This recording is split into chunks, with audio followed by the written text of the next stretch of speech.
नमस्ते, मैं चंद्रशेखर आप सभी को मैं अपने चैनल डिलीजेंट एकेडमी में स्वागत करता हूं।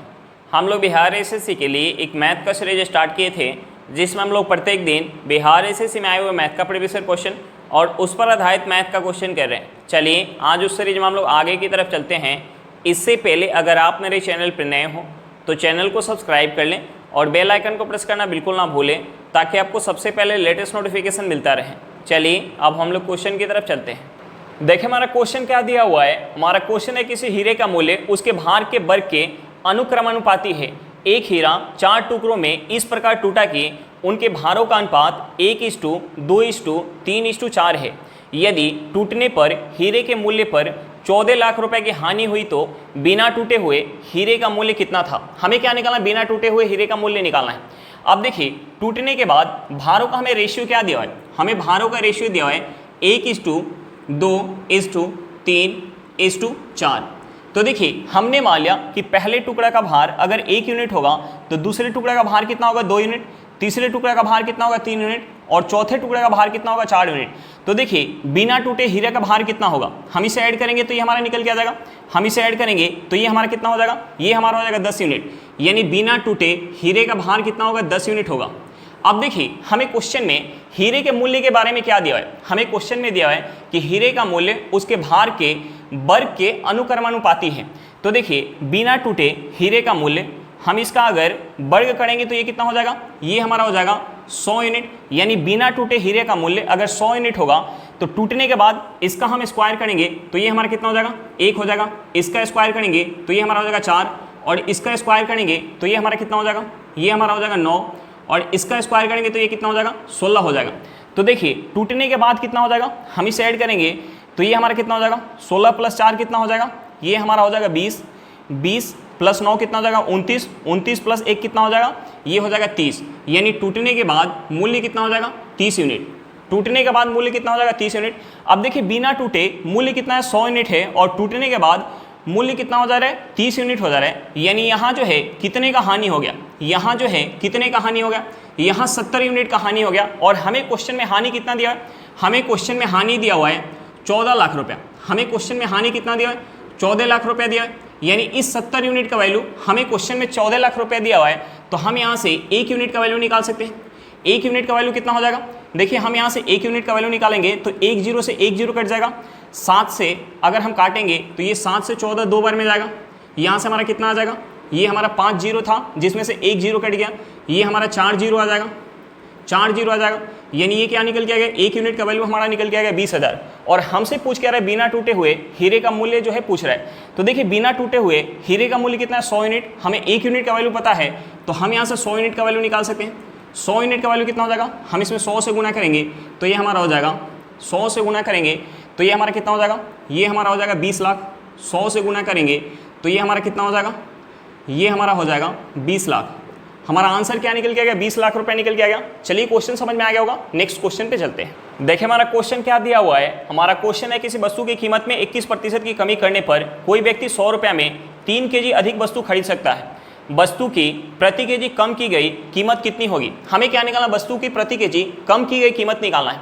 अब देखिए हमें क्वेश्चन में क्या दिया है कि 21% कमी होने के कारण, मूल्य में 21% की कमी होने के कारण 100 रुपये में 3 kg अधिक वस्तु खरीद रहा है। तो हम सबसे पहले क्या करेंगे, हम सबसे पहले इस 100 रुपये का, हम 21% निकालेंगे। तो देखिए 100 रुपये का हम 21% निकालेंगे तो ये हमारा क्या निकल के आ जाएगा, ये हमारा निकल के आ जाएगा 21 रुपया। यानी वस्तु के मूल्य में 21% कमी होने के कारण 21 रुपये में 3 kg जो है अधिक वस्तु खरीद रहे हैं। तो देखिए 3 kg वस्तु कितने में खरीद रहे हैं, 3 kg वस्तु कितने में खरीद रहे हैं 21 रुपये में। कब, जब वस्तु के मूल्य में 21% का कमी हो रहा है। तो हम यहाँ से निकाल सकते हैं कि 1 kg वस्तु का मूल्य कितना होगा, 1 kg वस्तु का मूल्य कितना होगा 7 रुपये प्रति केजी। यानी वस्तु के मूल्य में 21% का कमी होगा तो प्रति केजी वस्तु का मूल्य कितना हो जाएगा 7 रुपये हो जाएगा। हमारा आंसर क्या निकल के आ गया, 7 रुपये निकल के आ गया। चलिए क्वेश्चन समझ में आ गया होगा, नेक्स्ट क्वेश्चन पे चलते हैं। देखिए हमारा क्वेश्चन क्या दिया हुआ है। हमारा क्वेश्चन है ग्लिसरीन के 50 लीटर के एक नमूने में 20% की अशुद्ध मिलावट पाई गई। इसमें कितनी शुद्ध ग्लिसरीन मिलाई जाए ताकि अशुद्धता की प्रतिशत 5 रह जाए। अब देखिए हमें क्वेश्चन में क्या दिया हुआ है, हमें क्वेश्चन में 50 लीटर ग्लिसरीन दिया हुआ है जिसमें अशुद्धता का प्रतिशत हमें कितना दिया, 20 दिया हुआ है, और हमसे पूछ रहा है कि हम इसमें कितना शुद्ध ग्लिसरीन और मिलाएं ताकि अशुद्धता का प्रतिशत जो है वो 5% रह जाए। तो देखिए अशुद्धता का मात्रा क्या है, फिक्स है, हम इसमें मिला क्या रहे हैं, हम जो है इसमें क्या मिला रहे हैं, शुद्ध ग्लिसरीन मिला रहे हैं, यानी अशुद्धता का जो मात्रा होगा वो क्या होगा, फिक्स होगा। तो जो हमारा अशुद्धता का रेशियो होगा, जो हमारा अशुद्धता का रेशियो होगा उसका अपोजिट हमारा क्या हो जाएगा, ग्लिसरीन का रेशियो हो जाएगा। तो देखिए पहले अशुद्धता कितना था, 20%, और अब कितना हो जा रहा है, अब कितना हो जा रहा है, 5% हो जा रहा है। तो देखिए हम यहाँ से प्रतिशत काट सकते हैं, हम इसे 5 से काटेंगे तो ये 5 से जाएगा 4 बार में, और ये 5 से जाएगा 1 बार में, यानी यहाँ से रेशियो क्या निकल के आ गया, 4/1 निकल के आ गया। तो देखिए जो हमारा अशुद्धता का रेशियो होगा उसका अपोजिट हमारा क्या हो जाएगा, ग्लिसरीन का रेशियो, क्योंकि अशुद्धता का मात्रा क्या है, फिक्स है। तो देखिए ग्लिसरीन का रेशियो क्या हो जाएगा, 1/4 हो जाएगा, यानी पहले ग्लिसरीन अगर 1 यूनिट होगा तो बाद में ग्लिसरीन कितना हो जाएगा, बाद में ग्लिसरीन कितना हो जाएगा, 4 यूनिट, यानी हम इसमें कितना मिला रहे हैं, हम इसमें कितना मिला रहे हैं, 3 यूनिट। हमें इस 3 यूनिट का वैल्यू निकालना है। अब देखिए हम इस 3 यूनिट का वैल्यू कैसे निकाल सकते हैं, हमें क्वेश्चन में शुरुआत का ग्लिसरीन दिया हुआ है, हमें शुरुआत का ग्लिसरीन कितना दिया, 50 लीटर, इस 1 यूनिट का वैल्यू हमें क्वेश्चन में क्या दिया, 50 लीटर दिया हुआ है। तो हम यहाँ से इस 3 यूनिट का वैल्यू निकाल सकते हैं। 3 यूनिट का वैल्यू क्या हो जाएगा, 150 लीटर, यानी हमें जो है 150 लीटर शुद्ध ग्लिसरीन और मिलाना होगा, तब जाके अशुद्धता का प्रतिशत कितना हो जाएगा, 5% हो जाएगा। हमारा आंसर क्या निकल के आ गया, 150 लीटर निकल के आ गया। चलिए क्वेश्चन समझ में आ गया होगा, नेक्स्ट क्वेश्चन पे चलते हैं। देखिए हमारा क्वेश्चन क्या दिया हुआ है, हमारा क्वेश्चन यदि 5 वस्तुओं का बिक्री मूल्य 3 वस्तुओं के लागत मूल्य के बराबर हो तो लाभ या हानि का प्रतिशत ज्ञात करें। हमें क्या निकालना, लाभ या हानि का प्रतिशत निकालना है। अब देखिए हमें क्वेश्चन में क्या दिया हुआ है, हमें क्वेश्चन में दिया कि 5 वस्तुओं का एसपी, 5 वस्तुओं का एसपी किसके बराबर है, 5 वस्तुओं का एसपी 3 वस्तुओं के सीपी के बराबर है, 3 वस्तुओं के सीपी के बराबर है।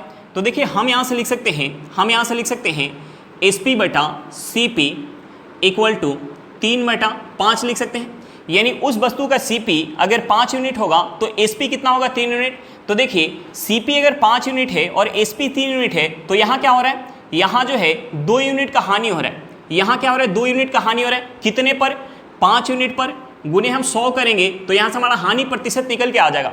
अब देखिए 5 से 100 कितने बार में जाएगा, 20 बार में, 20 में अगर हम 2 से गुना करेंगे तो ये हमारा क्या हो जाएगा, 40%, यानी 40% का उसे क्या हो जाएगा, हानि हो जाएगा। हमारा आंसर क्या निकल के आ गया, 40% निकल के आ गया। चलिए क्वेश्चन समझ में आ गया होगा, नेक्स्ट क्वेश्चन पे चलते हैं। देखिए हमारा क्वेश्चन क्या दिया हुआ है, हमारा क्वेश्चन यदि किसी सेल में सारी पर दी गई छूट अंकित मूल्य के 1/4 मूल्य के बराबर है और इस छूट के कारण होने वाली हानि 15% है, तो लागत मूल्य और बिक्री मूल्य का अनुपात क्या होगा। हमें क्या निकालना है, लागत मूल्य और बिक्री मूल्य का अनुपात निकालना है, यानी सीपी और एसपी का रेशियो निकालना है। अब देखिए हमें क्वेश्चन में हानि प्रतिशत दिया हुआ है, हमें हानि प्रतिशत कितना दिया है, हमें क्वेश्चन में हानि प्रतिशत दिया हुआ है 15%। तो देखिए हमसे पूछ क्या रहा है, हमसे पूछ रहा है सीपी और एसपी का रेशियो। तो हम सबसे पहले क्या करेंगे, इस 15% को फ्रैक्शन में चेंज करेंगे, 15% को फ्रैक्शन में चेंज करेंगे तो ये हमारा क्या हो जाएगा, ये हमारा हो जाएगा 3/20, ये हमारा क्या हो जाएगा 3/20। तो देखिए हम यहाँ से सीपी और एसपी का रेशियो निकाल सकते हैं। अब देखिए उस वस्तु का सीपी अगर 20 यूनिट होगा तो 20 पर अगर 3 का हानि होगा तो एसपी कितना होगा, 17 यूनिट। अब देखिए हमसे पूछ क्या रहा था, हमसे पूछ रहा था लागत मूल्य और बिक्री मूल्य का अनुपात पूछ रहा था। तो हमारा लागत मूल्य और बिक्री मूल्य का अनुपात क्या निकल के आ गया, 20:17 निकल के आ गया। हमारा आंसर क्या निकल के आ गया, 20:17 निकल के आ गया। चलिए क्वेश्चन समझ में आ गया होगा, नेक्स्ट क्वेश्चन पे चलते हैं। देखिए हमारा क्वेश्चन क्या दिया हुआ है, हमारा क्वेश्चन है कोई राशि 15% प्रतिवर्ष साधारण ब्याज की दर पर 1725 रुपये हो जाती है और 20% प्रतिवर्ष साधारण ब्याज की दर पर उतने ही समय में 1800 रुपये हो जाती है। राशि बताइए। हमें क्या निकालना है, प्रिंसिपल निकालना है। अब देखिए हमें क्वेश्चन में क्या दिया है, हमें क्वेश्चन में रेट ऑफ इंटरेस्ट दिया है, हमें रेट ऑफ इंटरेस्ट कितना दिया है, 15%। और हमें क्वेश्चन में क्या दिया है, अमाउंट दिया है। हमें अमाउंट कितना दिया हुआ है, हमें अमाउंट दिया हुआ है 1725 रुपया। हमें अमाउंट कितना दिया, 1725 रुपया। अब देखिए हमें टाइम नहीं दिया है तो हम यहाँ टाइम को मान लेते हैं x वर्ष, हम यहाँ टाइम को मान लेते हैं x वर्ष। अब देखिए हमसे पूछ क्या रहे, प्रिंसिपल पूछ रहे हैं, हमसे प्रिंसिपल पूछ रहे हैं। अब देखिए हमें क्वेश्चन में और क्या दिया है, हमें क्वेश्चन में दिया है कि उतना ही राशि को उतना ही समय के लिए अगर 20% की दर से निवेश कर दिया जा रहा है तो 1800 रुपया हो जा रहा है। यानी अब रेट ऑफ इंटरेस्ट कितना है, 20% है। तो यहाँ अमाउंट कितना हो जा रहा है, अमाउंट कितना हो जा रहा है 1800 रुपया, अमाउंट कितना हो जा रहा है 1800 रुपया। और यहाँ भी टाइम क्या है, यहाँ भी टाइम क्या है x वर्ष है, यहाँ भी टाइम क्या है x वर्ष है, और यहाँ भी प्रिंसिपल क्या है सेम है। अब देखिए हमसे पूछ क्या रहा है, प्रिंसिपल पूछ रहा है, हमसे प्रिंसिपल पूछ रहा है। अगर हमें टाइम दिया होता तो हम यहाँ प्रिंसिपल आसानी से निकाल सकते थे। अब देखिए हम क्या करेंगे, सबसे पहले रेट ऑफ इंटरेस्ट को फ्रैक्शन में चेंज करेंगे। अब देखिए पहला रेट ऑफ इंटरेस्ट क्या है 15%, तो हम इसे अगर फ्रैक्शन में चेंज करेंगे तो ये हमारा क्या हो जाएगा, ये हमारा हो जाएगा 3/5 हो जाएगा, ये हमारा क्या हो जाएगा 3/20 हो जाएगा। हम 15% को अगर फ्रैक्शन में चेंज करेंगे तो ये हमारा क्या हो जाएगा 3/20 हो जाएगा। दूसरा हमें रेट ऑफ इंटरेस्ट क्या दिया है, दूसरा रेट ऑफ इंटरेस्ट हमें 20% दिया है, तो हम इसे फ्रैक्शन में चेंज करेंगे तो ये हमारा हो जाएगा 1/5, ये हमारा क्या हो जाएगा 1/5। अब देखिए अगर टाइम 1 वर्ष का होता, अगर टाइम 1 वर्ष का होता तो हम यहाँ से प्रिंसिपल और अमाउंट का रेशियो निकाल सकते थे। देखिए हम यहाँ से प्रिंसिपल और अमाउंट का रेशियो निकाल सकते थे अगर टाइम 1 वर्ष का होता। तो हम यहाँ मान लेते हैं कि टाइम जो है 1 वर्ष का ही है। तो देखिए प्रिंसिपल अगर 20 यूनिट होगा तो 20 पे 3 का ब्याज मिलेगा, तो अमाउंट कितना हो जाएगा 23 यूनिट हो जाएगा। अब देखिए यहाँ हमारा प्रिंसिपल और अमाउंट का रेशियो क्या हो जाएगा, प्रिंसिपल अगर 5 यूनिट होगा तो 5 पे 1 का ब्याज मिलेगा, तो अमाउंट कितना हो जाएगा 6 यूनिट। अब देखिए यहाँ प्रिंसिपल कितना है 20 यूनिट और यहाँ प्रिंसिपल कितना है 5 यूनिट, जबकि प्रिंसिपल दोनों जगह क्या है सेम है, तो हम प्रिंसिपल को बराबर करेंगे। अब देखिए इस 20 और 5 को बराबर करने के लिए हम क्या कर सकते हैं, अगर इस 5 में हम 4 से गुना कर ले तो ये हमारा बराबर हो जाएगा। अगर हम यहाँ 4 से गुना करेंगे तो हमें इस रेशियो में 4 से गुना करना पड़ेगा। हम इस रेशियो में अगर 4 से गुना करेंगे, इस रेशियो में अगर हम 4 से गुना करेंगे तो ये हमारा हो जाएगा 20:24 हो जाएगा। ये हमारा क्या हो जाएगा 20:24। अब देखिए यहाँ से हमारा प्रिंसिपल और अमाउंट का रेशियो क्या हो गया 20:23, और यहाँ से हमारा प्रिंसिपल और अमाउंट का रेशियो क्या हो गया 20:24। अब देखिए यहाँ से हमें जो है पहला अमाउंट क्या दिया, पहला अमाउंट हमें क्या दिया 1725, यानी इस 23 यूनिट का वैल्यू, इस 23 यूनिट का वैल्यू हमें क्वेश्चन में क्या दिया 1725 रुपये दिया, 1725 रुपये दिया। तो देखिए हम 23 में कितना से गुना करें कि हमारा 1725 हो जाए, तो 23 में अगर हम 175 से गुना कर लें तो ये हमारा क्या हो जाएगा, 23 में अगर हम 175 से गुना कर लें तो ये हमारा क्या हो जाएगा, ये हमारा हो जाएगा 1725 हो जाएगा। तो हम यहाँ अगर 20 में भी 20 में गुना करेंगे, 20 में गुना करेंगे 175 से, 20 में गुना करेंगे 175 से, तो ये हमारा कितना हो जाएगा, ये हमारा हो जाएगा 1500 रुपया हो जाएगा। अब देखिए दूसरा हमें अमाउंट क्या दिया, दूसरा हमें अमाउंट दिया है 1800 रुपया। तो देखिए इस 24 यूनिट का वैल्यू हमें कितना दिया है 1800 रुपया दिया। तो देखिए 24 में अगर हम 175 से गुना कर लें तो ये हमारा कितना हो जाएगा 1800 रुपया। तो हम यहाँ 20 में भी अगर 175 से गुना करेंगे तो ये हमारा कितना हो जाएगा 1500 रुपया। अब देखिए हम टाइम अगर 1 वर्ष लेके चल रहे हैं, हम टाइम 1 वर्ष लेके चल रहे हैं और यहाँ हम प्रिंसिपल और अमाउंट का रेशियो निकाल रहे हैं और हमें क्वेश्चन में अमाउंट दिया है, तो यहाँ से अगर हम प्रिंसिपल निकाल रहे हैं तो दोनों जगह से हमारा प्रिंसिपल क्या निकल के आ रहा है, सेम निकल के आ रहा है। इसका मतलब क्या होगा कि टाइम हमारा 1 वर्ष ही होगा। अब देखिए यहाँ से हमारा प्रिंसिपल क्या निकल के आ गया, दोनों जगह से हमारा प्रिंसिपल निकल के आ गया 1500 रुपया, और हमसे प्रिंसिपल पूछ रहा था, यानी हमारा आंसर क्या निकल के आ गया 1500 रुपये निकल के आ गया। हमारा आंसर क्या निकल के आ गया 1500 रुपये निकल के आ गया। चलिए क्वेश्चन समझ में आ गया होगा, नेक्स्ट क्वेश्चन पे चलते हैं। देखिए हमारा क्वेश्चन क्या दिया हुआ है, हमारा क्वेश्चन है 10% वार्षिक चक्रवृद्धि ब्याज पर 2000 रुपये कितने वर्ष में 2420 रुपया हो जाएगा। अब देखिए हमें क्वेश्चन में क्या दिया हुआ है, हमें क्वेश्चन में रेट ऑफ इंटरेस्ट दिया है, हमें रेट ऑफ इंटरेस्ट कितना दिया है 10%, और हमें क्वेश्चन में क्या दिया है, हमें क्वेश्चन में प्रिंसिपल दिया हुआ है, हमें प्रिंसिपल कितना दिया है 2000 रुपया, प्रिंसिपल कितना दिया 2000 रुपया, और हमें क्वेश्चन में क्या दिया, हमें क्वेश्चन में अमाउंट दिया हुआ है, हमें अमाउंट कितना दिया है 2420 रुपया दिया है, और हमसे पूछ के रहा है टाइम पूछ रहे हैं, हमसे पूछ के रहा है टाइम पूछ रहे हैं, हमसे पूछ रहा है टाइम, और यहाँ जो ब्याज काउंट हो रहा है चक्रवृद्धि ब्याज के दर से ब्याज काउंट हो रहा है। तो देखिए हमें प्रिंसिपल और अमाउंट दिया है, हमें प्रिंसिपल कितना दिया है, हमें प्रिंसिपल दिया हुआ है 2000 रुपया, प्रिंसिपल कितना दिया 2000 रुपया, और हमें अमाउंट कितना दिया है, हमें अमाउंट दिया हुआ है 2420 रुपया। तो देखिए हम सबसे पहले क्या करेंगे, प्रिंसिपल और अमाउंट को सेम टेबल से हम काटेंगे जब तक हमारा कटेगा। तो देखिए हम यहाँ से 0 से 0 काट सकते हैं, उसके बाद अगर हम इसे 2 से काट लें तो ये 2 से कितने बार में जाएगा, ये 2 से चला जाएगा 100 बार में, और ये 2 से कितने बार में जाएगा, ये 2 से चला जाएगा 121 बार में। अब देखिए जब हमारा सेम टेबल से कटना बंद हो जाए तब हम देखेंगे कि ये किसी का स्क्वायर या हमारा क्यू है या नहीं। तो देखिए ये जो है 10 का स्क्वायर है, ये हमारा 10 का स्क्वायर है, और ये हमारा 11 का स्क्वायर है, ये हमारा 11 का स्क्वायर है। तो देखिए ये हमारा 10 का स्क्वायर है और ये 11 का स्क्वायर है। इसका मतलब क्या होगा कि यहाँ जो हमारा टाइम होगा, यहाँ जो हमारा टाइम होगा वो कितना होगा 2 वर्ष होगा। यहाँ जो हमारा टाइम होगा वो कितना होगा, 2 वर्ष होगा। अब देखिए यहाँ अगर हमारा 10 का क्यू और 11 का क्यू निकल के आ जाता तो टाइम हमारा कितना होता, 3 वर्ष होता। हमसे पूछ के आ रहा था, टाइम पूछ रहा था, हमारा टाइम कितना निकल के आ गया, 2 वर्ष निकल के आ गया। चलिए क्वेश्चन समझ में आ गया होगा, नेक्स्ट क्वेश्चन पे चलते हैं। देखिए हमारा क्वेश्चन क्या दिया हुआ है, हमारा क्वेश्चन है बी और सी एक काम को 12 दिन में पूरा कर सकते हैं, सी और ए उसे 8 दिन में कर सकते हैं, तीनों मिलकर 6 दिन में कर सकते हैं, ए और बी मिलकर उसे कितने दिन में पूरा कर सकते हैं। तो देखिए हम सबसे पहले क्या करेंगे, सबसे पहले जो यहाँ समय दिया हुआ है हम उस समय का एलसीएम निकालेंगे। अब देखिए हमारा समय क्या दिया है, हमारा समय दिया 12 दिन, दूसरा समय क्या दिया 8 दिन और तीसरा समय क्या दिया 6 दिन। तो हम सबसे पहले इन तीनों समय का एलसीएम निकालेंगे, हम सबसे पहले इन तीनों समय का एलसीएम निकालेंगे। तो देखिए 12, 8 और 6 का हम एलसीएम निकालेंगे तो एलसीएम हमारा क्या निकल के आ जाएगा, एलसीएम निकल के आ जाएगा 24। अब देखिए हम टोटल काम को मान लेंगे 24 यूनिट, हम टोटल काम को मान लेंगे 24 यूनिट। अब देखिए इस 24 यूनिट काम को जब बी और सी मिलके करें, बी प्लस सी मिलके कर रहे हैं तो कितना समय लग रहा है, 12 दिन का समय लग रहा है। इस 24 यूनिट काम को जब सी प्लस ए मिलके करें तो कितना समय लग रहा है, 8 दिन का समय लग रहा है। और इस 24 यूनिट काम को जब तीनों मिलके करें, यानी ए प्लस बी प्लस सी तीनों मिलके कर रहे हैं तो कितना समय लग रहा है, तीनों मिलके करें तो 6 दिन का समय लग रहा है। तो देखिए हम यहाँ से इनका एफिशिएंसी निकाल सकते हैं। अब देखिए बी प्लस सी 12 दिन में अगर 24 यूनिट काम कर रहे हैं तो एक दिन में कितना काम करेंगे, 2 यूनिट। सी प्लस ए 8 दिन में अगर 24 यूनिट काम कर रहे हैं तो एक दिन में कितना काम करेंगे, 3 यूनिट। और तीनों मिलके 6 दिन में अगर 24 यूनिट काम कर रहे हैं तो एक दिन में कितना काम करेंगे, 4 यूनिट। अब देखिए हमसे पूछ क्या रहा है, यहाँ से हमारा इफिशिएंसी निकल के आ गया तो हमसे पूछ क्या रहा है, हमसे पूछ रहा है कि ए और बी मिलकर उस काम को कितना दिन में पूरा कर पाएंगे। तो हमें क्या निकालना पड़ेगा, ए प्लस बी का इफिशिएंसी निकालना पड़ेगा।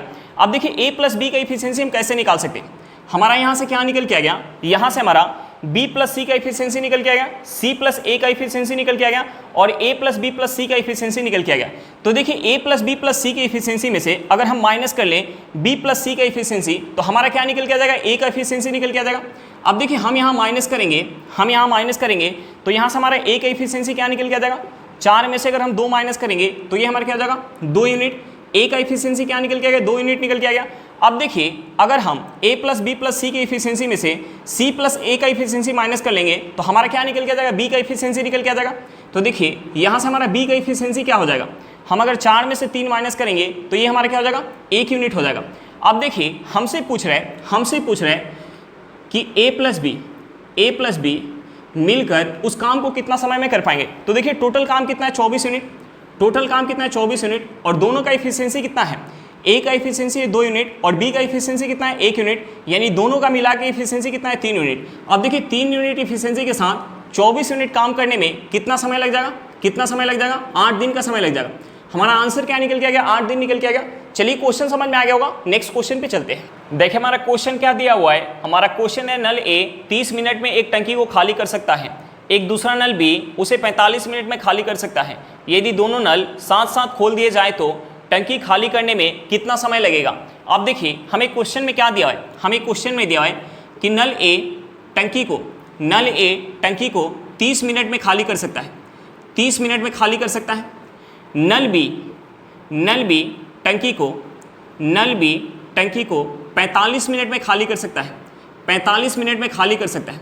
अब देखिए हम यहाँ माइनस का सिंबल क्यों लगा रहे हैं, क्योंकि दोनों नल जो है निगेटिव काम कर रहे हैं, यानी खाली करने का काम कर रहे हैं, निगेटिव काम कर रहे हैं, इसलिए हम यहाँ निगेटिव का सिंबल लगा रहे हैं।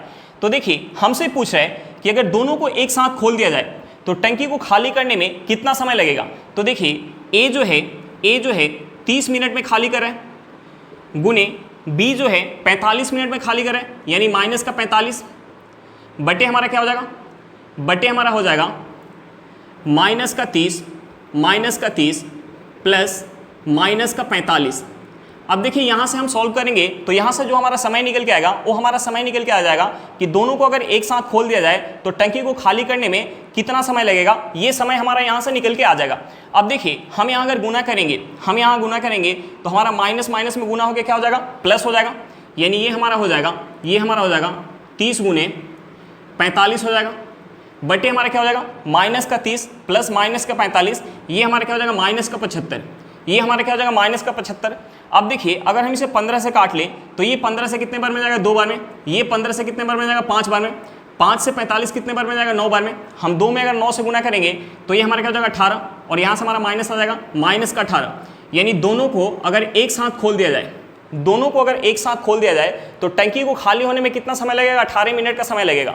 हमारा आंसर क्या निकल के आएगा, 18 मिनट निकल के आएगा। चलिए क्वेश्चन समझ में आ गया होगा, नेक्स्ट क्वेश्चन पे चलते हैं। देखिए हमारा क्वेश्चन क्या दिया हुआ है। हमारा क्वेश्चन है एक ठोस लंबवृत्ताकार बेलन तथा एक ठोस अर्धगोला एक समान आधार तथा एक समान ऊंचाई वाले हैं, तदनुसार उनके संपूर्ण पृष्ठ के क्षेत्रफलों का अनुपात कितना होगा। हमें क्या निकालना है, दोनों के संपूर्ण पृष्ठ के क्षेत्रफल का अनुपात निकालना है। अब देखिए हमें क्वेश्चन में क्या दिया हुआ है, हमें क्वेश्चन में देखिए एक समान आधार तथा एक समान ऊंचाई वाले। तो देखिए दोनों का आधार क्या है, एक समान है, यानी दोनों का रेडियस क्या होगा, समान होगा। दोनों का रेडियस क्या होगा, समान होगा। और हमें क्वेश्चन में देखिए दोनों की ऊंचाई क्या है, समान है। तो देखिए अर्धगोला की ऊंचाई किसके बराबर होगी, अर्धगोला के रेडियस के बराबर। अब देखिए अर्धगोला का जो रेडियस है वो किसके बराबर होगा, दोनों की ऊंचाई बराबर है तो अर्धगोला का जो रेडियस होगा वो किसके बराबर होगा, बेलन की ऊंचाई के बराबर होगा। अब देखिए हमसे पूछ के रहा है संपूर्ण पृष्ठ के क्षेत्रफल का रेशियो पूछ रहा है। तो देखिए बेलन के संपूर्ण पृष्ठ के क्षेत्रफल का फॉर्मूला क्या होता है, बेलन के संपूर्ण पृष्ठ के क्षेत्रफल का फॉर्मूला होता है 2 × pi r × h plus 2 × pi r² is two. अब देखिए अर्धगोला के संपूर्ण पृष्ठ के क्षेत्रफल क्या होता है, अर्धगोला के संपूर्ण पृष्ठ के क्षेत्रफल होता है 2 × pi r² plus pi r²। अब देखिए यहाँ जो है रेडियस किसके बराबर है, हाइट के बराबर है। तो देखिए हम दोनों जगह से पाई कॉमन ले सकते हैं, यहाँ से भी हम पाई कॉमन ले सकते हैं, यानी पाई से हमारा पाई कट जाएगा। अब देखिए रेडियस किसके बराबर है, हाइट के बराबर है, यानी हम इसे r² लिख सकते हैं, यानी यहाँ से हम r² कॉमन ले सकते हैं और यहाँ से भी हम r² कॉमन ले सकते हैं, यानी r² से हमारा r² कट जाएगा। अब देखिए यहाँ हमारा क्या बच जाएगा, यहाँ हमारा बच जाएगा 2 प्लस यहाँ क्या बच जाएगा 2 इज टू, यहाँ हमारा क्या बच जाएगा 2 प्लस यहाँ क्या बच जाएगा 1। अब देखिए हम इसे ऐड करेंगे तो ये हमारा क्या हो जाएगा 4 हो जाएगा, इसे ऐड करेंगे तो क्या हो जाएगा 3 हो जाएगा। यानी दोनों के संपूर्ण पृष्ठ के क्षेत्रफल का रेशियो क्या निकल के आ गया, 4:3 निकल के आ गया। हमारा आंसर क्या निकल के आ गया, 4:3 निकल के आ गया। चलिए क्वेश्चन समझ में आ गया होगा। आज के लिए इतना ही, फिर मिलता है नेक्स्ट क्लास में। अगर क्लास अच्छा लगे तो क्लास को लाइक करिएगा, अगर आप मेरे चैनल पर नए हो तो चैनल को सब्सक्राइब करिएगा और क्लास को अपने दोस्तों के साथ शेयर करना बिल्कुल मत भूलिएगा। चलिए बाय बाय।